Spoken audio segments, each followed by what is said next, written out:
అందరికీ నమస్కారం. ఇది వేలువెల్లిలోని సిద్ధాశ్రమం అండి. ఎంత బాగుందో చూడండి.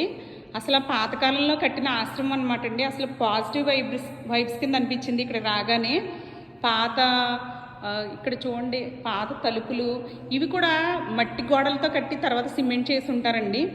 చాలా బాగా అనిపించింది. ఇక్కడ మెడిటేషన్ చేసుకుంటూ ఉంటారంట, యోగాసనాలు కూడా వేసుకుంటారంట. ఇక్కడ పాత తరం క్లాక్ కూడా ఉందండి, ఇప్పటికీ పనిచేస్తుందండి. అది ఎంత బాగుందో చూడండి. ఈ తలుపులు అవి కూల్గా అండి, వాతావరణం కూడా అసలు చాలా కూల్గా అనిపిస్తుంది. ఇక్కడ ముందు కూడా ప్రాంగణం అదంతా కూడా చాలా బాగుందండి. ఈయన సీతారామయ్య గారని ఆయన కట్టించారంటండి ఈ ఆశ్రమం. ఈయనేనండి ఆయన. అక్కడ ఇందాక చూపించింది వాళ్ళ గురు పరంపర అంటండి. ఇది చూడండి ఎంత బాగుందో వాతావరణం.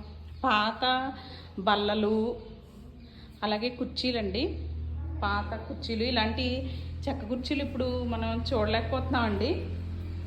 ఇక్కడ చూడండి వాతావరణం ఎలా ఉందో. బయట ప్రాంగణం కూడా చాలా బాగుందండి.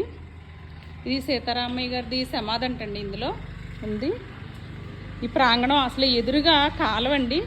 ఆ కాలువ, చెట్లు చాలా ఆహ్లాదకరంగా ఉందండి.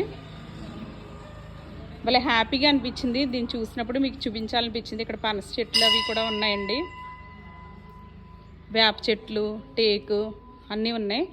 ఆయనది ఇక్కడ సమాధి, ఆయన్ని ఇక్కడే సమాధి చేశారంటండి.